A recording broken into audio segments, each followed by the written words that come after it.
Hello friends, Mamun's কিচেনে তোমাদের সকলকে স্বাগত।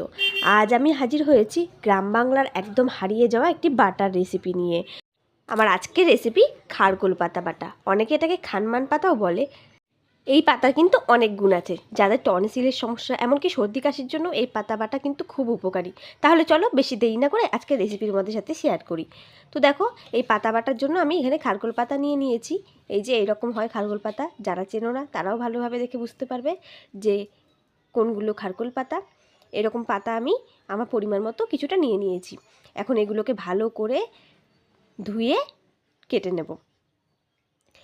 তারপরে এখানে আমি কড়াইয়ে একটা ভাজা মশলা তৈরি করব। তার জন্য এখানে আমি নিয়েছি শুকনো লঙ্কা, কালো জিরা, রসুন। এগুলোকে আমি একে একে সুন্দর করে ভেজে নেব। প্রথমেই আমি যে শুকনো লঙ্কা নিয়েছি, 3-4টে শুকনো লঙ্কা নিয়েছি, ভালো করে লাল লাল করে ভেজে নিলাম। মানে একটু লাল কালারটা একটু চেঞ্জ হয়ে আসা পর্যন্ত শুকনো কড়াই কিন্তু ভেজে নিতে হবে। তো ভেজে নিয়েছি। তারপর আমি এর মধ্যে দিয়ে দিয়েছি রসুন। রসুনটাও তোমরা তোমাদের ইচ্ছে মতো যে যেরকম খাবে সেরকম দেবে। রসুনটাও দেখো কালারটা একটু চেঞ্জ হয়ে এসেছে। এই সময় আমি দিয়ে দিলাম কালো জিরে। আর কালো জিরেটা কিন্তু লাস্টেই দিতে হবে, মানে শেষে দিতে হবে, তাহলে বেশি পুড়বে না। আর প্রথমেই দিয়ে দিলে বেশি পুড়ে যাবে, শুকনো লঙ্কাগুলো ভাজা হতে হতে তখন তেতো হয়ে যাবে। তো দেখো, এই যে এরকম যখন চটপট করে ফুটবে, বুঝবে যে আমাদের এটা ভাজা হয়ে গেছে। ব্যাস, আমি তুলে নিলাম সব। তারপর ওই কড়াইতেই, শুকনো কড়াইয়ের মধ্যেই যে পাতাগুলো নিয়েছিলাম, ধুয়ে কেটে নিয়েছিলাম, সেগুলো দিয়ে দিলাম।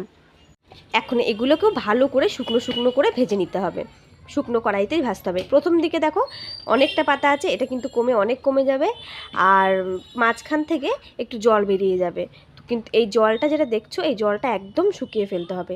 শুকিয়ে পুরো ঝরঝরে করে নিতে হবে। দেখো, আবার ঝরঝরে করে নিয়েছি। এরকম জলটা পুরো শুকিয়ে নিতে হবে, নইলে কিন্তু গলা চুলকাতে পারে।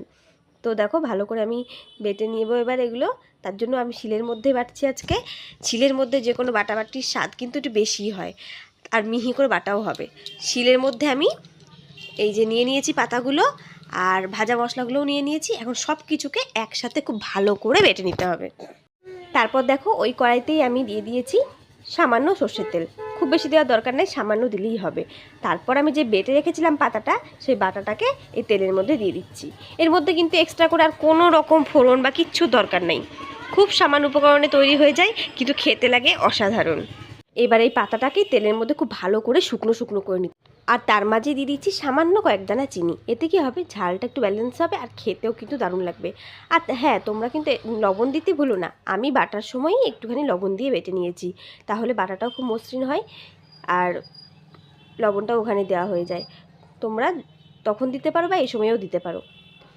তো দেখো, এইরকম শুকনো শুকনো করে নিয়েছি, দেখতেই পাচ্ছ। এইরকম শুকনো শুকনো করে নিতে হবে। দেখো, আমি নামিয়ে নিয়েছি।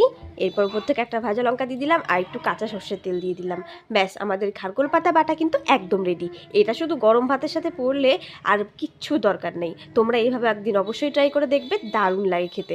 তো ফ্রেন্ডস, রেসিপিটি কেমন লাগলো অবশ্যই কমেন্ট করে জানিও, আর ভালো লাগলে লাইক, কমেন্ট, শেয়ার করে দিও। আর যারা এখনও আমার চ্যানেলটিকে সাবস্ক্রাইব করনি, তাদের কাছে অনুরোধ রইল চ্যানেলটিকে সাবস্ক্রাইব করে দেওয়ার জন্য। আজ এই পর্যন্তই, দেখা হচ্ছে নতুন কোনো দিন নতুন কোনো রেসিপি নিয়ে। ততদিনের জন্য তোমরা সুস্থ থেকো, ভালো থেকো, ধন্যবাদ।